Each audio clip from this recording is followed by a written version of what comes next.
O momento de testemunho, ele ativa a nossa fé. E é sobre fé que eu queria conversar com vocês essa noite. Eu queria, se você puder, abrir a sua Bíblia em Hebreus 11.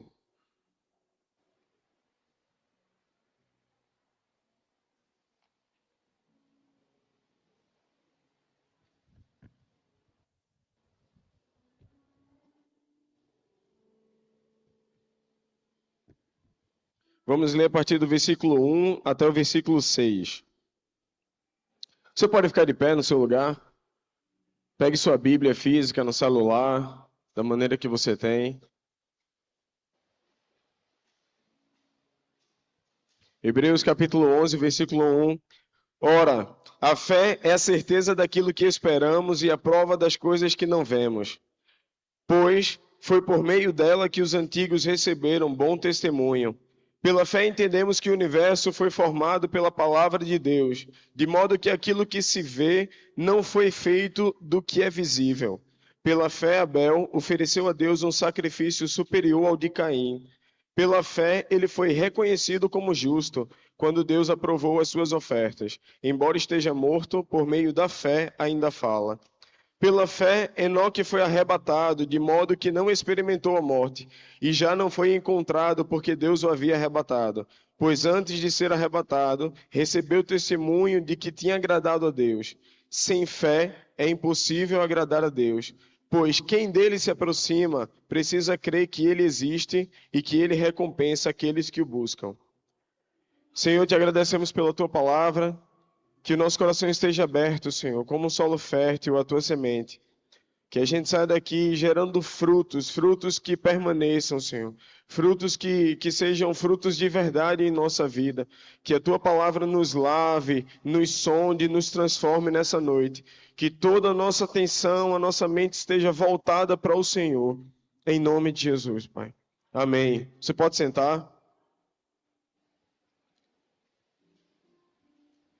E falar de fé para o brasileiro talvez seja uma coisa que está muito no dia a dia. O brasileiro, ele naturalmente é um povo que tem fé.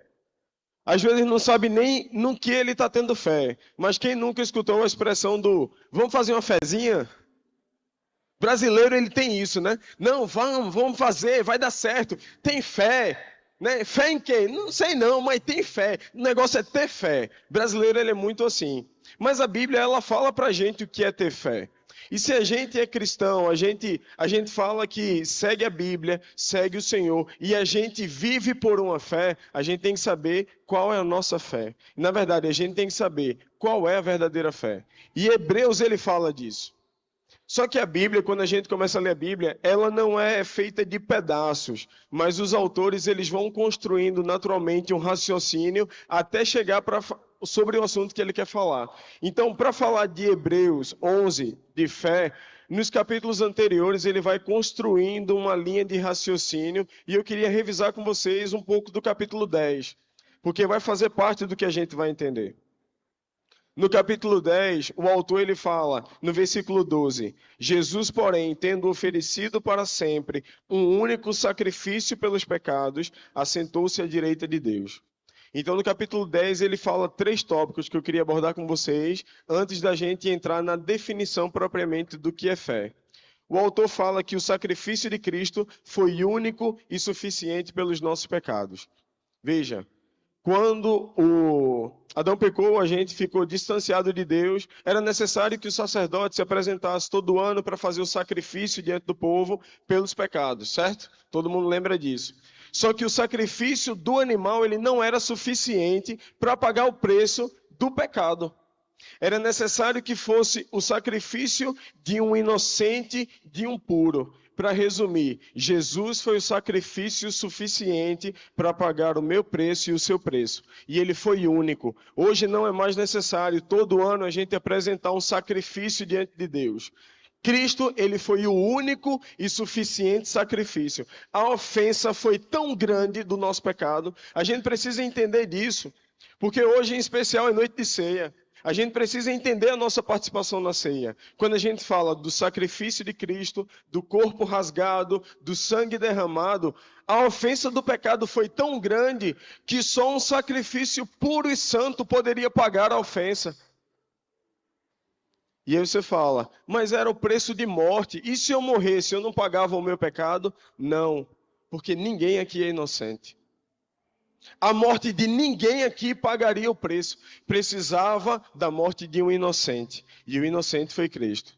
Então o autor de Hebreus ele começa a falar sobre o sacrifício perfeito de Cristo. E por causa desse sacrifício, a gente pula para Hebreus 10, 19.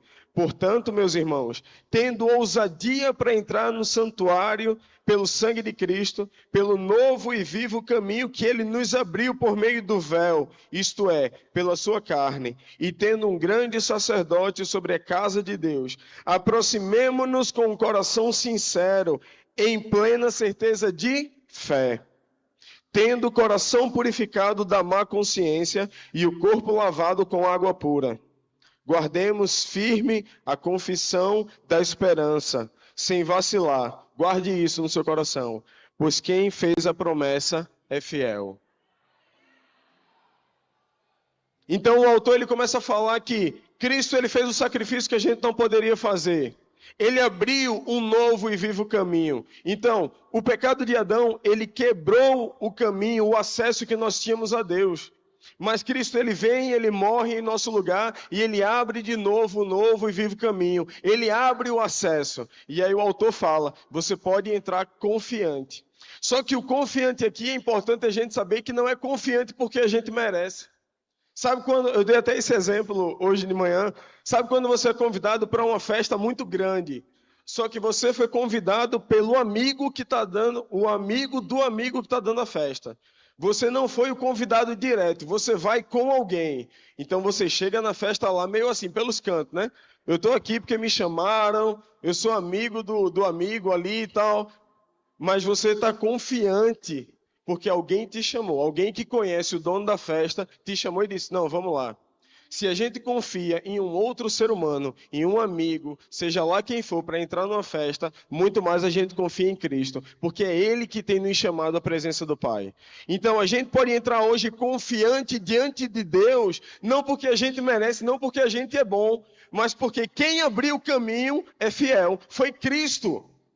Ele abriu o caminho, então ele fala, pronto, agora vocês podem vir e ter acesso ao Pai, pelo novo e vivo caminho. A gente entra com confiança. E ele fala, aproximemo-nos com um coração sincero, em plena certeza de fé, tendo um coração purificado da má consciência e o corpo lavado com água pura. Guardemos firme a confissão da esperança, sem vacilar, pois quem fez a promessa é fiel. Além de ter dado a salvação, a gente vai para o terceiro tópico agora de Hebreus 10, ele fala sobre a recompensa. E aí você pensa, ele já pagou o preço que era nosso.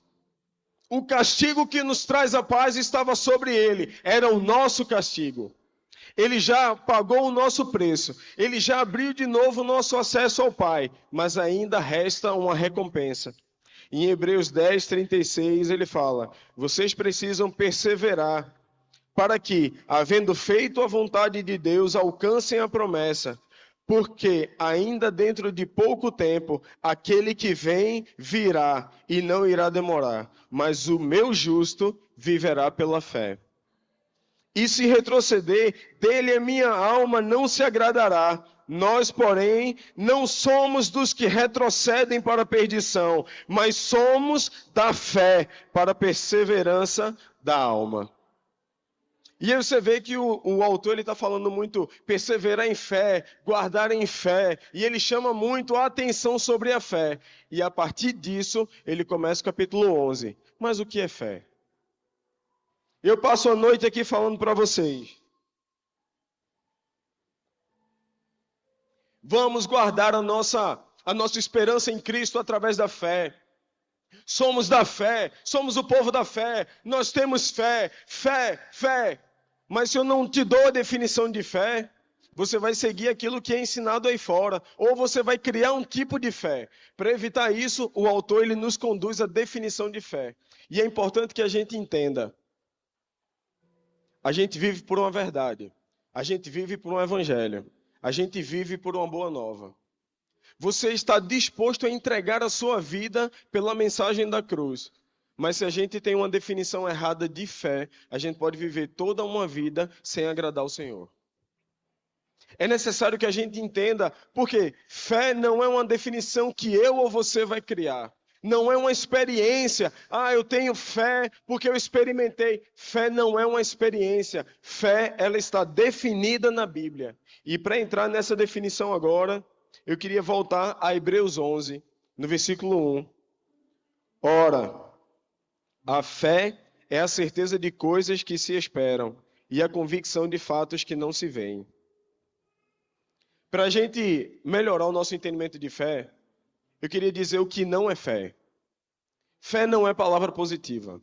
A gente falou no início, brasileiro ele é muito animado, né, para falar assim, quando tem uma situação errada ou tem um desafio, não, vamos na fé, né, vai dar certo, vamos fazer, vai dar certo, e a gente acaba confundindo a palavra positiva, pensamento positivo com fé.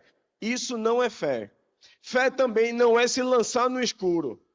Eu acho que algumas pessoas aqui já ouviram falar que fé é meio que um buraco escuro, né? Você se lança e lá vai ver o que acontece. Parece bonitinho, mas isso não é fé. Fé também não é você colocar o pé e Deus vai dar o degrau. Quem já ouviu isso? Eu já ouvi muito isso. Não, fé, você bota o pé e Deus bota o degrau. Deus não é Deus de fazer coisa pela metade. E aí, como é que a gente entende o que é fé? Quando a gente olha para a vida de Abraão. Você acha que Abraão, para sair da casa dele, um dia ele acordou e disse: tá tudo bem aqui, mas eu vou embora para uma terra que eu não sei nem qual é. Mas junta os meninos, junta os gado, junta todo mundo, vamos embora trilhando por aí para um caminho que eu ainda vou descobrir o que é. Não foi assim. Ele saiu debaixo de uma palavra. Ele teve fé porque ele respondeu a uma palavra. Ele respondeu a um comando de Deus. Aí você pergunta, mas aí ele não estava vendo. Aí é outra história. Se a gente está subindo uma escada, Deus ele não está colocando degrau à medida que a gente está colocando o pé. A escada já está pronta até o fim. Se a gente está vendo o final da escada ou não, é outra história. Mas a escada já está pronta, porque é a palavra dele, ele é fiel. Deus ele não faz nada pela metade. Você imagina um Deus que está com o degrau pronto, mas está dependendo do seu passo para terminar uma escada que ele está construindo? Esse não é o nosso Deus. Ele já terminou o caminho. Se a gente está vendo o final do caminho ou não, é outra história. Porque se a gente vê algo, a gente não espera. E se a gente não precisa esperar, não exige fé. Mas somos dos que andam na fé. Estamos no caminho, sem saber qual é o final. Deus ele vai revelando o caminho aos poucos, porque isso vai exigindo fé da gente. Mas a gente não tem uma fé de eu me jogo num buraco escuro. Fé é um buraco escuro. Não é. Porque lâmpada para os meus pés é a tua palavra e luz para o meu caminho. É impossível a palavra do Senhor nos deixar num buraco escuro. Ela ilumina o nosso caminho. Mas o que é fé? E aí eu queria pegar esse primeiro versículo agora com vocês e a gente separar ele em duas partes. Ora, a fé é a certeza de coisas que se esperam. Fé é a certeza. Um pouco mais próximo do original, alguns autores eles substituem por fé é a substância das coisas que se esperam. Não devemos exercer fé em Deus com base nas coisas presentes, e sim com base na expectativa de coisas ainda vindouras. E aí, se você puder abrir a sua Bíblia em Romanos 8, no versículo 24.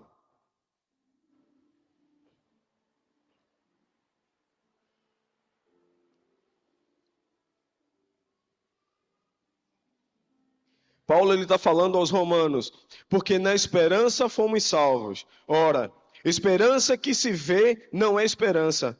Pois quem espera o que está vendo? Mas se esperamos o que não vemos, com paciência o aguardamos. E a gente começa a entrar numa definição bíblica do que é fé. Fé, ela está ligada à perseverança, paciência, obediência, confiança e esperança. E aí eu queria focar um pouco no que é confiança, e daí antecipar um pouquinho sobre a nossa necessidade de conhecer o Deus que servimos. Imagine a seguinte situação, você tem um compromisso, que é um compromisso muito importante. E aí você está dependendo da carona de um amigo seu que você conhece há longas datas e sabe que aquele cara é pontual. Sabe que aquele cara não é nem pontual, ele é antecipado. Como é que o seu coração ficaria? Estou tranquilo. Confirmei que fulano, vou me arrumar, daqui a pouco ele chega. Mas aí, esse cara não pode lhe dar carona. Você vai depender de uma pessoa que você não conhece, nunca pegou carona, só que você não pode atrasar para esse compromisso. Como é que seu coração ficaria? O meu ficaria assim, com meia hora antes. Fulano, tudo bom? Ó, só para confirmar, estou me arrumando. Daqui a 15 minutos, ó, já estou pronto, eu estou descendo. Daqui a 5 minutos, fulano, estou aqui na calçada, cadê tu? Por quê? Porque não há confiança. Não é isso? Se você não conhece, você não sabe como ele lida com questão de horário, você não tem confiança. E aí o que acontece? A nossa fé muitas vezes falta confiança porque não conhecemos o Deus que servimos. Porque na hora que a gente conhece, através da palavra que ele deixa, o Deus que faz, fez e continua fazendo, a nossa fé vai ser uma fé de confiança. Nós vamos repousar confiantes em Deus, porque nós sabemos que ele é fiel para cumprir a sua promessa. O autor de Hebreus fala, a gente leu agora há pouco no capítulo 10, ele é fiel para cumprir o que prometeu. É necessário que a gente conheça o nosso Deus. Falar de fé, eu não tenho como falar de fé sem falar de conhecimento, porque eu vou ter fé em quem? Ah, eu vou ter fé em Deus. Tá, e Deus? Não, Deus é... A gente não conhece em quem a gente está depositando a nossa fé. Mas é impossível, à medida que a gente avança no conhecimento de Deus, o nosso coração não se encher de confiança. Não olhar para Ele como alguém digno de total confiança. E a nossa fé vai ganhando corpo. Mas antes de qualquer coisa, é necessário que o povo de Deus conheça o seu Deus. E é necessário através da Bíblia. É necessário um conhecimento através das Escrituras que a gente tem acesso. É necessário que novamente Deus, Ele abriu o novo e vivo caminho. A gente abra mão de depender de pessoas para ter um relacionamento pessoal com Deus. Quanto mais próximo eu estou de Deus, mais eu o conheço. E quanto mais eu o conheço, mais eu posso pedir confiando. O pedido que eu faço para um amigo do trabalho é diferente do pedido que eu faço para minha esposa. Eu peço a ela qualquer coisa porque eu confio a minha vida a ela. É diferente, eu a conheço, eu tenho intimidade. Mas na hora de pedir para alguém que eu não conheço, eu vou pedir com o pé atrás. Quantas vezes a gente não está orando pedindo com o pé atrás? Porque a gente não conhece Deus. Quantas vezes a gente está tentando entregar alguma situação a Deus? Senhor, toma. Senhor, toma. Senhor, vamos fazer o seguinte, o Senhor segura a ponta e eu seguro aqui embaixo. Para não ter problema. Para eu não ficar inseguro. Por quê? Porque a gente não conhece o nosso Deus. Mas é impossível a gente ver. E aí você vai durante todo o capítulo 11 vendo os heróis da fé, a maneira como eles viviam entregues. Por quê? Porque eles têm um relacionamento próximo. Então se Deus falasse alguma coisa, não tinham o que imaginar. Você imagina Moisés no deserto, acordou um dia, não, hoje eu estou com vontade de libertar o povo de Israel. Eu acordei hoje com meu coração, sabe, vou voltar lá e dar uns 4 gritos em Faraó e botar o povo. Foi assim?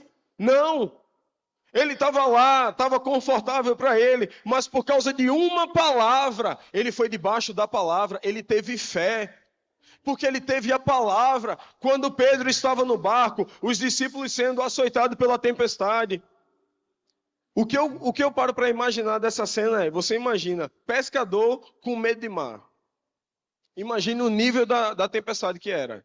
Porque eu não tenho muita afinidade com pescaria, com barco, então qualquer coisa que balançar eu já estou me tremendo.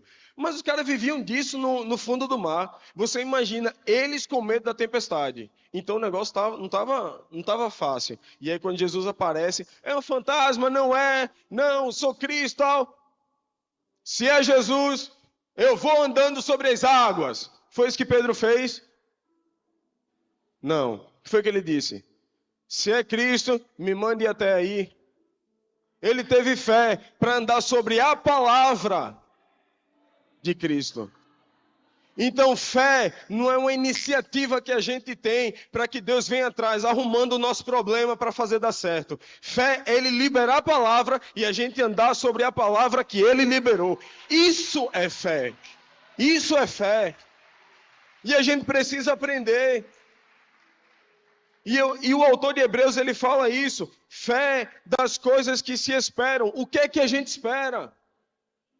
O que é que um cristão espera? Ele espera o meu rei vir com o seu reino, com a justiça. A gente espera a volta de Cristo. A gente clama Maranata. É essa a nossa esperança. É uma coisa vindoura, é uma coisa futura, mas que a gente se move por ela. É ou não é?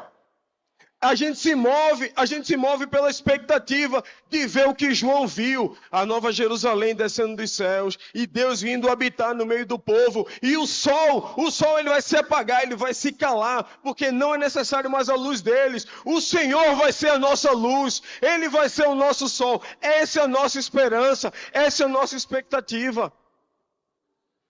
Mas o autor de Hebreus, ele fala outra coisa também.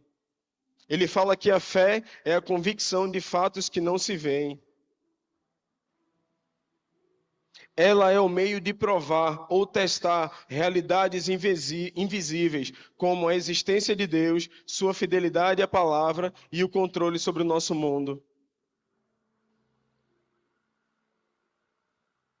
Quando a gente fala de fé, a gente não fala só de uma expectativa futura. Fé, ela não nos habilita só a esperar com confiança o cumprimento da promessa.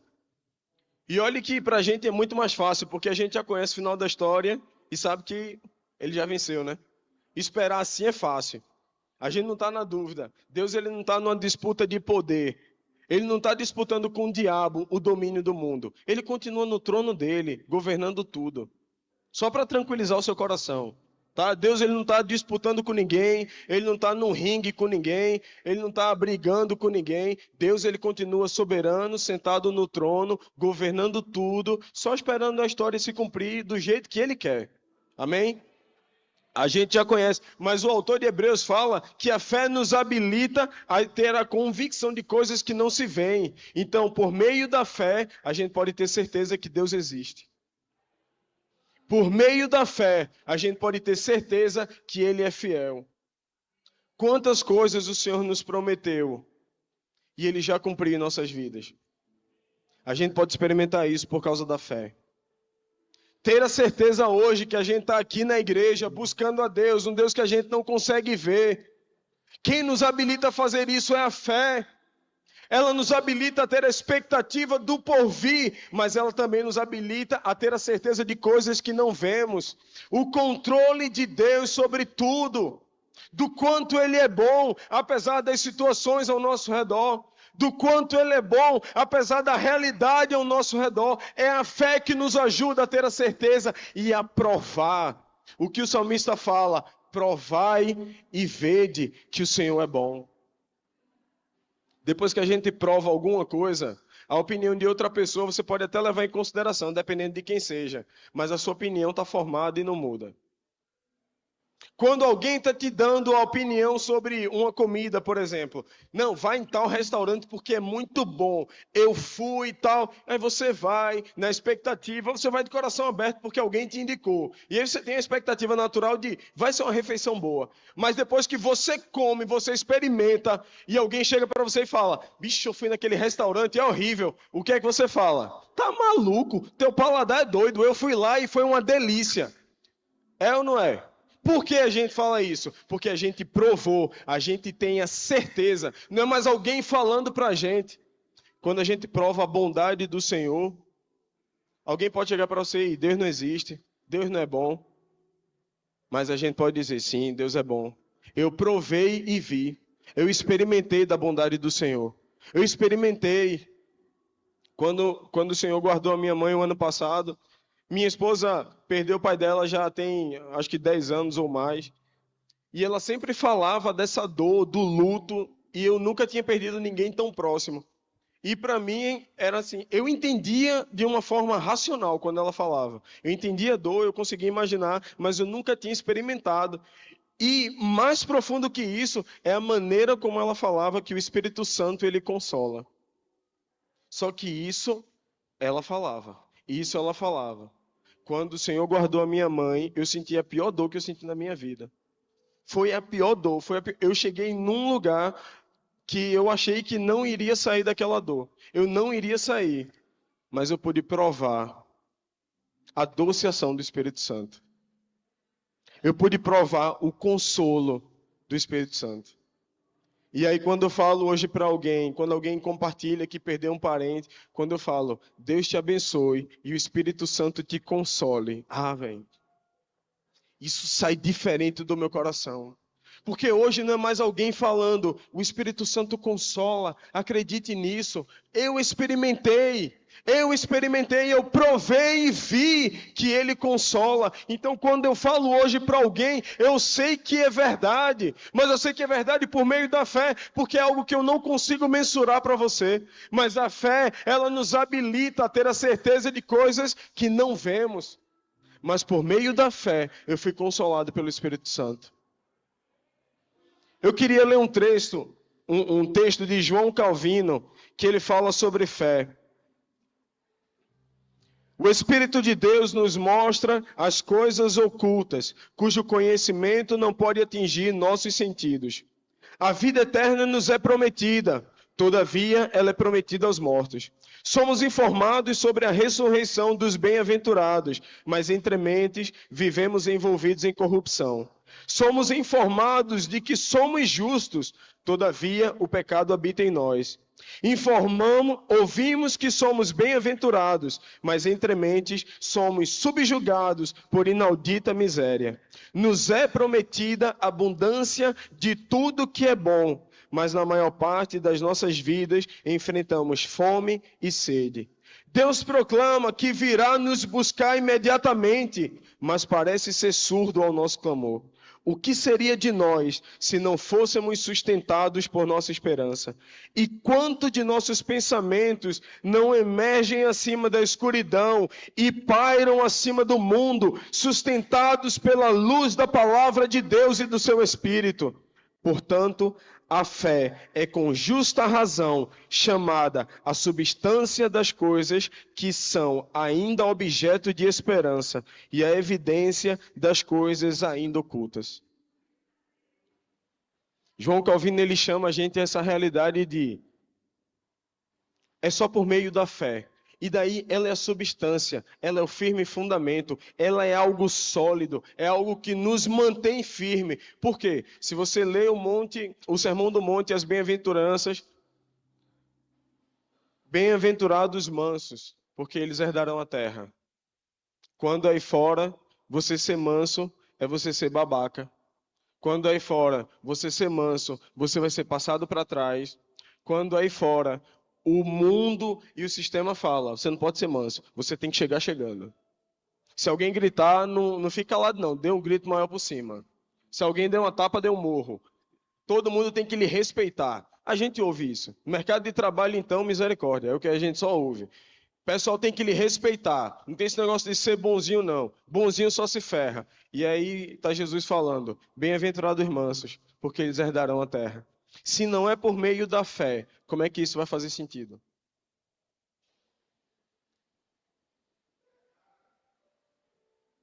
Bem-aventurados que são perseguidos. E a gente não tem nem noção do que é ser perseguido. A gente não tem nem noção do que é ser perseguido por causa do nome de Cristo. Mas bem-aventurados que são perseguidos. Se não é por meio da fé, o que é que nos sustenta com essa verdade? Se não tem fé, a palavra ela perde o sentido. Se não tem fé, os ensinamentos de Cristo eles não fazem sentido porque não é racional. Eu não consigo te explicar isso de forma racional. Eu não consigo desenhar para você. Eu não consigo te explicar de uma maneira que você... isso aí faz todo sentido. Ser perseguido por causa do nome de Cristo, apanhar, ser preso, morrer. Isso está fácil. Eu agora entendi. Não, é só por meio da fé. E aí a fé é algo tão visceral Que quando você ouve o testemunho de alguns missionários que vivem em lugares de perseguição, às vezes a família está sendo violentada, ele está em situação de risco, e a igreja se une e chama: fulano, a gente vai te tirar desse lugar, vai te levar para outro país, para você construir um trabalho lá, um país que não tenha restrição religiosa e tal. O que é que eles falam? Na maioria deles, não na totalidade: eu não posso sair daqui. Deus, ele me chamou para cá. Se isso não é fé, meus irmãos, isso é o quê? Porque na primeira oportunidade a gente estaria fugindo. A gente não ia esperar ninguém nos chamar. A gente mesmo ia comprar passagem e a gente ia fugir. Mas eles entendem o que é ser bem-aventurado. Eles entendem a expectativa. Não, Deus me chamou para cá. Eles entendem que a recompensa está por vir. A gente cantou aqui alguns domingos atrás: ele está vindo e com ele está a recompensa. Mas é por meio da fé. A gente entendeu agora o que é fé. Amém? A gente conseguiu definir o que é fé segundo a Bíblia. Mas e para que ter fé? A gente vai para o versículo 6 de Hebreus 11.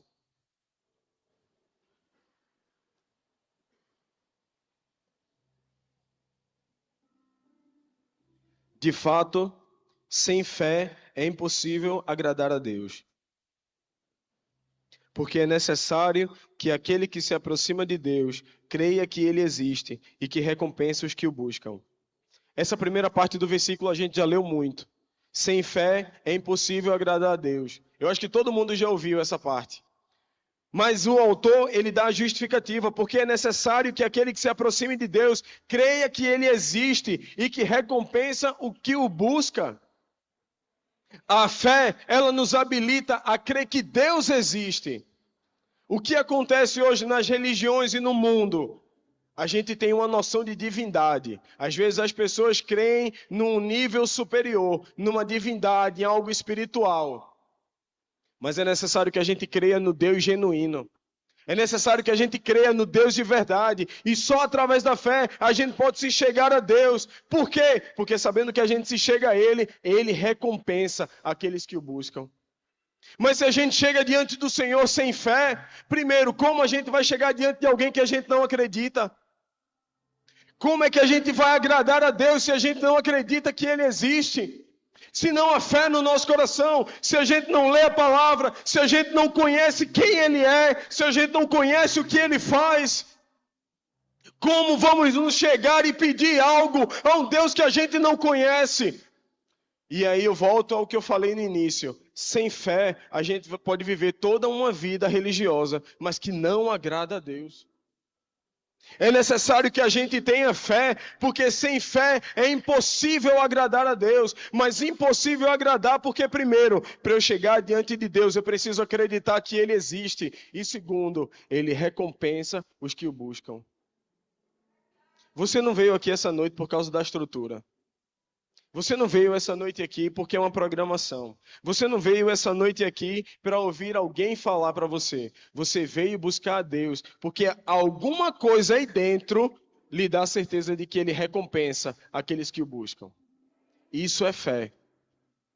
Mas é necessário que a gente conheça o nosso Deus. Eu volto a essa tecla porque às vezes a gente sai colocando intermediários entre o nosso relacionamento com Deus. A gente só vai conhecer a Deus quando a gente tiver um relacionamento com Ele. Você esperar que um pastor, que um líder, que um amigo fale de Deus para você, isso não é relacionamento. Um novo e vivo caminho foi aberto. Deus, Ele quer se relacionar com o seu povo. Ele criou o Éden, não para colocar Adão e Eva e as coisas lá e se afastar deles. Pronto, estou dando um trabalho para eles lá, vou ficar aqui cuidando das minhas coisas. Não, Ele criou o Éden para habitar no meio de Adão e Eva. Quem separou o homem de Deus foi o pecado. Mas aí Deus vem de novo e fala: Moisés, junta o povo, pede eles para se santificarem, Moisés. Eu vou descer no monte, eu quero estar junto do meu povo, Moisés. Eu não consigo ficar longe. E aí Moisés fala para o povo, mas o que o povo fala? Quando ele vê toda a alegria de Deus se manifestando no monte, com fumaça, fogo, trovão, Moisés, sobe lá, vê o que é que Deus está falando e traz para a gente. É melhor para que a gente não morra. E hoje a gente está colocando outras pessoas entre o nosso relacionamento com Deus. Não é mais medo de morrer, é por causa de preguiça mesmo. A gente fica, em vez da gente sentar para ler a Bíblia, a gente não tem mais medo de morrer. A gente não tem mais medo, a gente não está com santo temor de não vou me chegar diante do Senhor para que eu morra por causa do meu pecado. Não é porque é cômodo esperar que alguém vá ler a Bíblia e traga de uma forma didática para você. Para mim, eu estou me incluindo nisso. A gente tem muito material pronto, mas assistir coisa pronta e pregação, ouvir palavra, isso não é relacionamento. Você está sendo alimentado, você está sendo armado aqui para que você desenvolva o seu relacionamento com Deus. Mas a recompensa do relacionamento é: entra no teu quarto, fecha a tua porta. Essa é a recompensa do relacionamento. Porque Cristo fala, porque o Pai que te vê em secreto, Ele vai te recompensar. Deus, Ele está doido para se relacionar com a gente. Você entende a diferença das outras religiões? Quando você tem um Deus, uma divindade, sei lá o quê, que está distante, que está num lugar inacessível. Quando nós temos um Deus que está a todo momento procurando alternativas de se relacionar com a gente. E o que ele fala depois do tabernáculo de Moisés? Vem Davi monta o tabernáculo dele e fala: eu não quero cortina, não quero divisão, eu quero que o povo chegue o mais próximo possível da presença. Só que Deus ainda ele não estava conformado com isso. Ele não estava conformado, ele precisa pensar em alguma coisa, mas ele já tinha pensado, porque foi providenciado antes da fundação do mundo, o cordeiro que desceria, tomaria forma de homem e morreria numa cruz pelo meu e pelo seu pecado. Cristo, Deus ele não se conteve. Eu preciso tomar a forma de homem e estar de novo no meio do povo, num relacionamento que eu quero. Porque o final da história, deixa eu dar um spoiler para você, é ele tabernaculando com a gente. É ele no meio do povo, não é mais um Deus lá em cima e o povo aqui embaixo. É ele no meio do seu povo. Esse é o final da história. Mas é necessário que a gente tenha fé para que a gente se agarre a essa promessa e leve ela até o final. Viver uma vida sem fé é uma vida muito vazia, é uma vida fingida.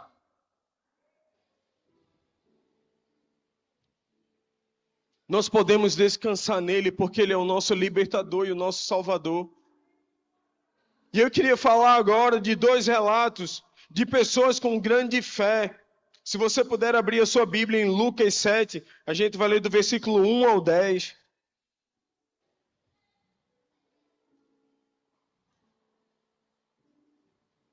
É uma história bem conhecida.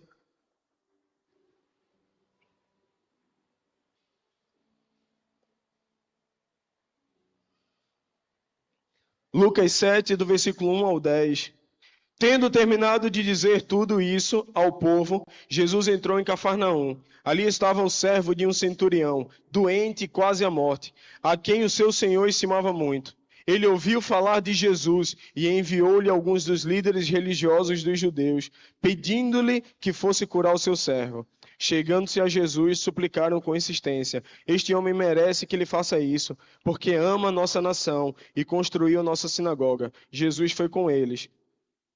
Já estava perto da casa quando o centurião mandou alguns amigos dizerem a Jesus: Senhor, não te incomodes, pois não mereço receber-te debaixo do meu teto, pois nem me considerei digno de ir ao teu encontro, mas dize uma palavra, e o meu servo será curado. Pois eu também sou homem sujeito à autoridade, e com soldados sob o meu comando. Digo a um: vá, e ele vai, e o outro: venha, e ele vem. Digo ao meu servo: faça isso, e ele faz. Ao ouvir isso, Jesus admirou-se dele e, voltando-se para a multidão que o seguia, disse: eu lhes digo que nem em Israel encontrei tamanha fé. Então os homens que haviam sido enviados voltaram para casa e encontraram o servo restabelecido. Veja o tamanho da fé do centurião. Ele era um homem que entendia sobre autoridade e comando. Mas por que ele falou isso para Cristo? Novamente, ele ouviu falar de Cristo e teve fé. Ele conheceu o poder de Cristo. Às vezes a gente está chegando diante do Senhor para pedir coisas, para orar, para colocar a nossa vida, e a gente não tem a fé ou a certeza que esse centurião teve. Você imagina alguém dizer isso a Cristo? O nível de entendimento que ele teve sobre o poder de Cristo, porque naturalmente se Cristo fala, não, eu vou lá para curar, sim Senhor, venha, venha, chegue aqui, vamos lá. Mas ele disse, não Senhor, não precisa, não precisa, eu sei que basta uma palavra tua. Veja o nível de confiança que o centurião teve. Veja o nível de entendimento que o centurião teve sobre o poder de Cristo. Ele disse, eu sou homem que trabalho com autoridade, e eu digo para os meus soldados, vá, e eles vão. Eu sei que basta uma palavra tua, e o meu servo lá em casa, ele vai ser curado. Veja o nível de fé. Isso é para aumentar a nossa fé nessa noite. Vamos voltar para Mateus 15, ler a história da mulher cananeia.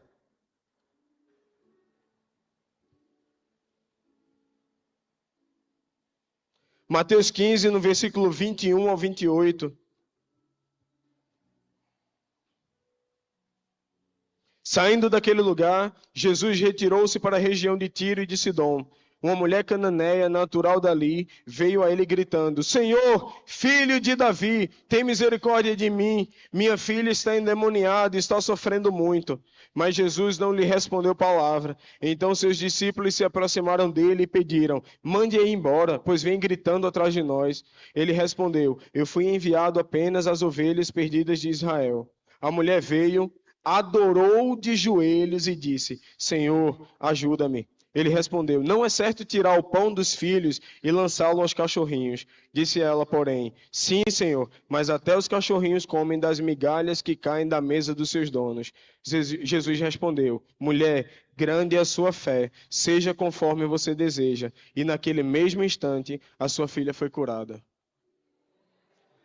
O que a gente pode notar aqui é que no início ela chama Jesus de filho de Davi. Jesus, ele nasceu de Maria e foi adotado por José. Mas veja o nível do conhecimento que essa mulher tinha sobre Cristo. A Davi foi prometido um reinado que não teria fim, que se cumpre em Jesus.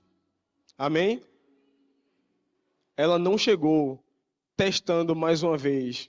Ela não chegou como uma outra alternativa. Ela chegou sabendo a quem ela estava pedindo. Quantas vezes a gente não chega em oração como mais uma tentativa e a gente não chega com a certeza de saber a quem a gente está pedindo? Isso é fé. Viu o que Jesus falou sobre ela? Mulher, grande é a tua fé. E ela insistiu. Ela ficou clamando, clamando, e Jesus ignorando. Ela ficou clamando, clamando. E os discípulos, manda ela embora, vem gritando, vem importunando aqui. E Jesus, não, mas eu vou tirar o pão do filho para dar aos cachorrinhos. Mas ela insistiu, ela insistiu, ela insistiu, até que Jesus disse, mulher, a tua fé é muito grande, que seja feito como você deseja. Mas ela sabia a quem ela estava pedindo. Ela sabia, ela conhecia o Jesus a quem ela estava chegando. E aí você pode falar, tá, Ronildo, são duas histórias de uma grande fé, mas a maioria de nós não estamos vivendo com essa fé tão grande. A maioria de nós estamos vivendo momentos que a nossa fé está no chão, talvez beirando uma incredulidade. E eu queria encerrar com uma história. Você abre a sua Bíblia em Marcos, no capítulo 9.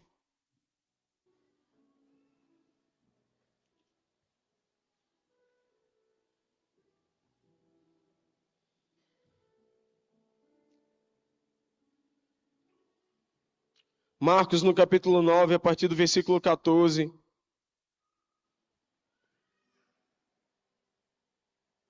Quando chegaram onde estavam os outros discípulos, viram uma grande multidão ao redor deles e os mestres da lei discutindo com eles. Logo que todo o povo viu Jesus, ficou muito surpreso e correu para saudá-lo. Perguntou Jesus, o que vocês estão discutindo? Um homem no meio da multidão respondeu: Mestre, eu te trouxe o meu filho que está com um espírito que o impede de falar. Onde quer que o apanhe, joga-o no chão. Ele espuma pela boca, arranja os dentes e fica rígido. Pedi aos seus discípulos que expulsassem o espírito, mas eles não conseguiram. Respondeu Jesus: Ó geração incrédula, até quando estarei com vocês?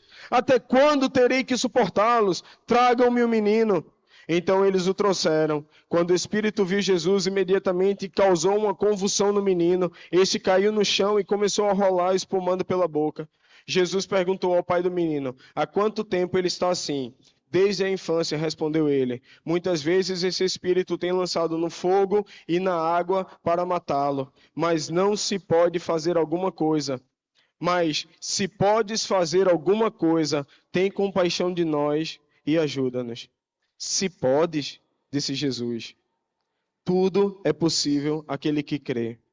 Imediatamente o pai do menino exclamou: eu creio, ajuda-me a vencer a minha incredulidade. E a gente falando sobre fé, a gente falando da história dos heróis da fé, a gente falando sobre o centurião, sobre a mulher cananeia. Muitas vezes a gente está com a fé que chega nesse nível, a gente está orando, está crendo. Mas muitas vezes a gente está olhando para a nossa realidade, uma realidade de anos, e estamos ficando cansados. A gente está começando a perder a nossa fé por causa do cansaço de uma situação que não muda, de uma expectativa sobre a solução de um problema que não chega e a gente começa a ficar cansado. Mas veja o que o pai do menino fez. Ele disse: se podes. Sabe o que ele foi aqui? Ele foi sincero. Uma vida de fé fingida, ela não vai levar a gente a canto nenhum. A gente precisa hoje parar e talvez, se necessário, a gente precisa orar como o pai do menino: Senhor, eu creio, mas ajuda a vencer a minha incredulidade. Eu estou fraco, eu estou cansado. Sabe, eu tenho uma expectativa de que o Senhor mude, de que o Senhor intervenha. A minha realidade não está compatível com o que creio. Toda vez eu paro para orar, ler a Bíblia, eu tenho os meus olhos na minha esperança, que é o Senhor, mas quando eu volto para a minha realidade, ela me esmaga, ela me amassa, ela me destrói. Imagine o pai do menino como estava. Jesus pergunta: quanto tempo? Desde a infância. E ele fala: Jesus, se tu podes. Mas ele falou para a pessoa certa. E nessa noite eu quero te convidar a colocar os olhos na pessoa certa. O pai do menino estava diante de alguém que poderia não só curar o menino, mas alguém que poderia curar a fé dele. A fé cansada. A fé que estava pensando em desistir. A fé que estava beirando a incredulidade. Jesus, ele faz. E ele fez muito mais do que só curar. Ele restaurou a fé. E o pai do menino pôde chegar e dizer: Senhor, eu creio, mas eu preciso da tua ajuda para vencer a incredulidade. E a gente pode chegar diante de Jesus para pedir isso, porque em Hebreus 12, no versículo 1, o autor fala: portanto, também nós, visto que temos a rodear-nos de tão grande nuvem de testemunhas, livremo-nos de todo peso e do pecado que tão firmemente se apega a nós, e corramos com perseverança a carreira que nos está proposta, olhando firmemente para o autor e consumador da fé, Jesus, o qual, em troca da alegria que lhe estava proposta, suportou a cruz, sem se importar com a vergonha, e agora está sentado à direita do trono de Deus. Portanto, pensem naquele que suportou tamanha oposição dos pecadores contra si mesmo, para que vocês não se cansem nem desanimem. Às vezes o diabo está colocando situações e a gente está vivendo uma realidade que ele quer nos fazer parar, ele tenta nos fazer pecar, a gente não consegue, ele não consegue nos fazer pecar, mas ele pode nos parar através do cansaço, ele pode nos parar através do desânimo. Mas quando a gente chega diante de Cristo, a gente pode se desarmar, e é o que ele espera que a gente faça. A gente é tão instigado a viver uma vida de eu tô bem, eu tô bem, eu tô bem, eu tô bem, eu não posso demonstrar fragilidade, eu tô bem, que até quando a gente vai estar diante de Cristo, eu tô bem, Cristo. O Senhor está precisando de alguma coisa aí? Porque eu tô bem. A gente não consegue chegar e, Senhor, eu sou cristão desde, sei lá, tem anos que eu sou cristão, mas hoje eu estou lutando contra a incredulidade. Me ajude, Senhor. Porque isso não quer dizer tempo de crente, não, irmão. O cansaço e o desânimo, ele abate tanto o novo na fé, quanto o mais maduro. Mas o convite de Cristo é, olhe para mim. Eu sou o autor e consumador da fé. Se tem alguém que pode renovar a sua fé nessa noite, se tem alguém que pode te fortalecer ou te dar fé, talvez você esteja ouvindo tudo isso e falando, eu nem fé tenho para pedir para aumentar. Mas a boa notícia é que o autor e consumador da fé é Jesus, e ele pode te dar fé nessa noite. Não sou eu, não é o que fazemos aqui, mas é o próprio autor da fé, é o próprio detentor da fé. Ele pode te dar fé, ele pode dar fé, ele pode dar força, ele pode te tirar desse lugar do desânimo, do cansaço. Porque o que a gente faz quando a gente chega num lugar que a gente repousa? A gente descansa.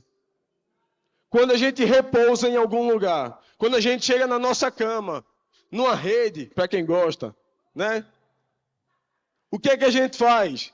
Você repousa, você até cochila. Por quê? Porque você descansou naquele lugar. Sabe qual é o convite de Cristo para a gente? Venha repousar em mim, porque eu sou o autor e consumador da sua fé. Ele é o nosso Salvador, Ele é o nosso libertador, foi Ele quem fez tudo, somos salvos através da fé, não de obras para que ninguém se glorie. Foi Ele que fez todo o trabalho, a gente só fez a parte errada da história, a gente só fez pecar. Mas quem providenciou o sacrifício, a restauração e a redenção foi Deus. Por isso que Ele nos chama hoje, eu sou o autor e consumador da fé. Repouse em mim a sua confiança. E deixe de ser um crente cansado e tenso. Eu tenho andado muito tenso, eu tenho andado muito cansado. E toda vez que eu leio sobre fé, o Espírito Santo coloca uma injeção de ânimo no meu coração. Porque eu olho para a realidade, eu olho para as coisas e eu tenho muito a necessidade de resolver. Sabe, eu tenho muito aquela necessidade de eu preciso resolver isso e tirar mais uma pendência da minha cabeça. Eu preciso resolver. Mas Cristo chama a gente para descansar nele. Porque na força do braço a gente não consegue. Sabe o que Ele espera que a gente faça? Ele espera que a gente se desarme, deixe de lado a nossa fé fingida e chegue para Ele e diga, Senhor, eu creio, mas me ajuda a vencer a incredulidade. Às vezes você não está nem perdendo a fé, você está só cansado. Às vezes a gente não está nem perdendo a fé, a gente só está cansado por causa da realidade. Mas nessa noite, o convite que eu te faço, o convite que Cristo nos faz, que a gente possa descansar nele. A gente possa se renovar nele, porque Ele é a fonte da nossa fé. O autor de Hebreus, ele nos garante isso. Se a gente correr deixando de lado o peso que nos atrapalha e o pecado, a gente pode prosseguir a corrida, tendo Cristo como alvo, porque Ele é o autor e consumador da nossa fé. Dessa maneira, a gente não vai desanimar e não vai cansar. Eu queria nesse momento, se você puder fechar os seus olhos.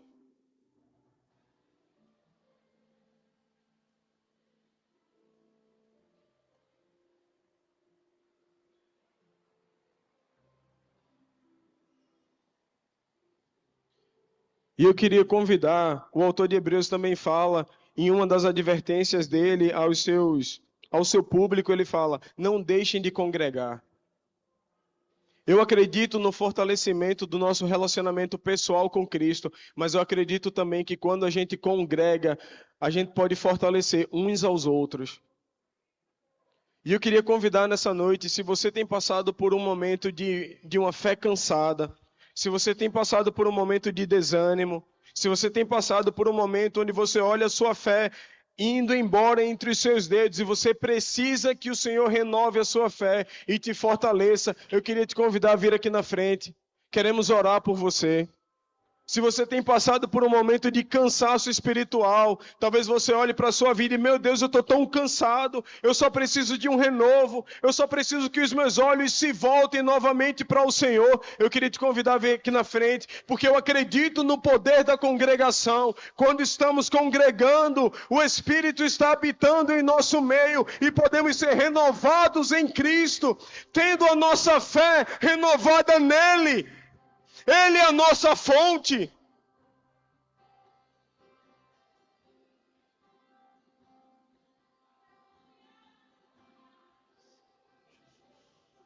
Enquanto vamos estar adorando, se você quiser vir aqui na frente, venha, se prostre, fique à vontade, fique de joelhos em pé, mas peça a Cristo como o pai do menino. Ele falou, eu creio, mas me ajude a vencer a incredulidade. Eu creio, mas eu estou cansado. Eu creio, mas a minha realidade me dói, a minha realidade machuca, a minha realidade me afasta do Senhor. Eu preciso colocar meus olhos de volta em Ti, Jesus.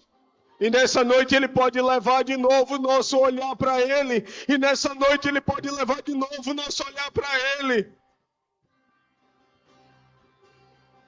Compreender os teus caminhos. O grande dia para o grande dia chegar.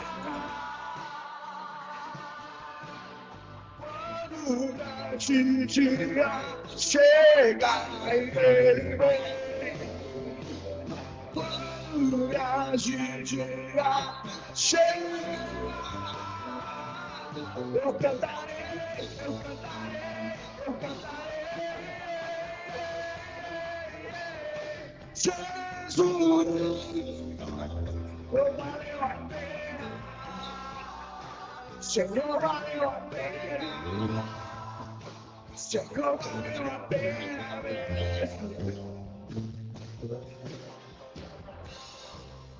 Senhor, valeu a pena. Senhor, valeu a pena.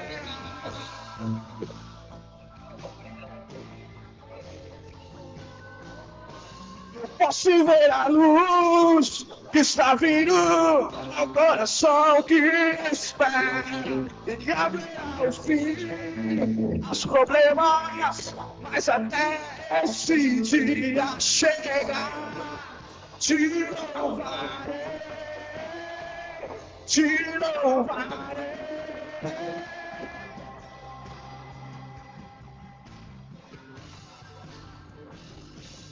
Posso ver a luz que está vindo ao coração que espera. Os problemas, mas até esse dia chegar, te louvarei. Te louvarei.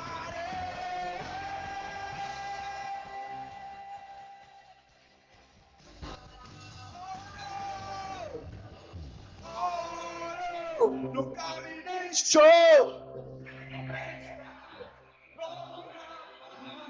Oh, não, nunca me deixou. Quando bem ou quando mal.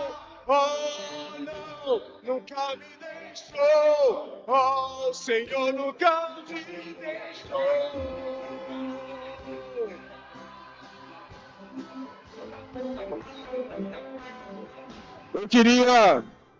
Eu queria convidar nesse momento, se você tem passado ou tem sofrido com ansiedade e depressão, eu queria te convidar a vir aqui na frente, nós queremos também orar por você. Se você tem sofrido com ansiedade e depressão, eu queria convidar os pastores a estar orando aqui na frente pelos nossos irmãos, porque Cristo é o príncipe da paz. Cristo é o príncipe da paz, e a paz dele excede o nosso entendimento. A paz dele não está sujeita às nossas justificativas, não está sujeita à nossa realidade. A paz dele excede todo o entendimento. Eu queria te convidar nessa noite, porque nós sabemos que Cristo, Ele pode restaurar tudo. Ele pode trazer a paz, Ele pode trazer a cura. Eu queria te convidar a vir aqui na frente. Os pastores vão estar orando enquanto a igreja vai estar orando e declarando: eu posso ver a luz, eu posso ver a luz. Temos a esperança de que o Senhor está vindo. Ele é fiel, Ele é fiel. Eu posso ver.